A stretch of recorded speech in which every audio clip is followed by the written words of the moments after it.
ఈరోజు ఒక స్వీట్ చేసుకుందామండి. మన ఒక సబ్స్క్రైబర్ 10 మినిట్స్లో రెడీ అయ్యే స్వీట్ ఒకటి చూపిమన్నారు.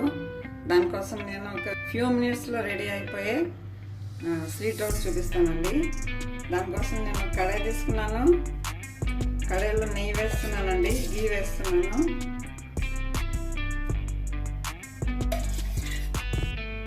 టూ స్పూన్స్ నెయ్యి వేసాను. డ్రై ఫ్రూట్స్ కట్ చేసుకున్నానండి. ఇక్కడ బాదాం ఇంకా జీడిపప్పు కట్ చేసుకున్నా సన్నగా. మీకు ఏ డ్రై ఫ్రూట్స్ కావాలంటే ఆ డ్రై ఫ్రూట్స్ వేసుకోవచ్చు. ఇప్పుడు నా దగ్గర బాదాం జీడిపప్పు ఉంది, అది వేస్తున్నా. ఇది ఫ్రై చేసుకుందాం. ఇదిగని ఫ్రై అయినాయండి. దీంట్లోంచి కొన్ని తీసుకుంటాను పక్కకి గార్నిషింగ్ అని.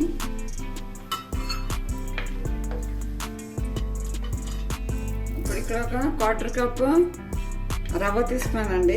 రవ్వ ఫ్రై చేసుకుందాం. సిమ్లో పెట్టి ఫ్రై చేయాలండి. రవ్వ మంచి కలర్ వచ్చే వరకు ఫ్రై చేయాలి. మంచి స్మెల్ వస్తుంది రవ్వ ఫ్రై చేసేటప్పుడు. ఆ స్మెల్ వచ్చే వరకు ఫ్రై చేయాలి. ఇలా తిప్పుతూనే ఉండాలండి రవ్వ ఫ్రై చేసేటప్పుడు, మాడకూడదు.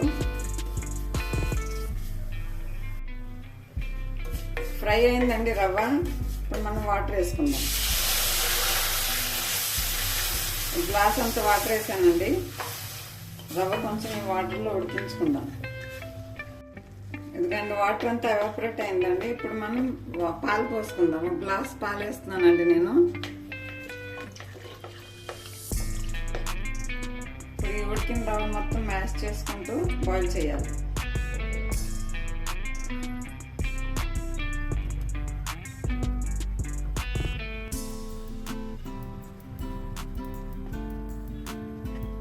ఇదిగోండి ఉడుకుతుందండి. ఒకవేళ మీకు చిక్కగా అనిపిస్తే కొంచెం వేడి నీళ్ళు పోసుకోవచ్చు అండి. 1/2 గ్లాసు హాట్ వాటర్ వేసుకోవచ్చు. ఇప్పుడు నేను దీంట్లో షుగర్ వేస్తున్నానండి. షుగర్ ఒక 3/4 కప్పు వేస్తున్నానండి. మీ స్వీట్ తగ్గట్టు వేసుకోండి. మీకు ఎంత స్వీట్ కావాలో దాన్ని బట్టి వేసుకోండి. ఇప్పుడు దీనిలో ఇది బాదాం జీడిపప్పు గ్రైండ్ చేశానండి. ఇది ఆప్షనల్ అండి, మీరు కావాలంటే వేసుకోవచ్చు, లేకుంటే లేదు. ఇది గ్రైండ్ చేసిన పేస్ట్ దీనిలో వేస్తున్నా. చాలా రిచ్గా ఉంటుందండి ఇది వేస్తే. క్రీమీగా బాగుంటుంది టేస్ట్. 1 స్పూన్ ఇలాచీ పౌడర్ వేస్తున్నా.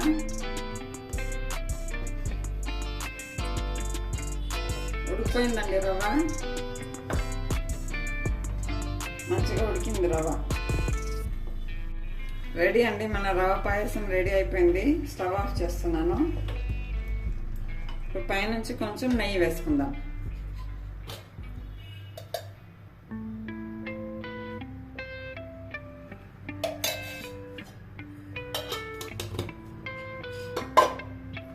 చాలా టేస్టీగా ఉంటుందండి. సింపుల్గా చేసుకోవచ్చు.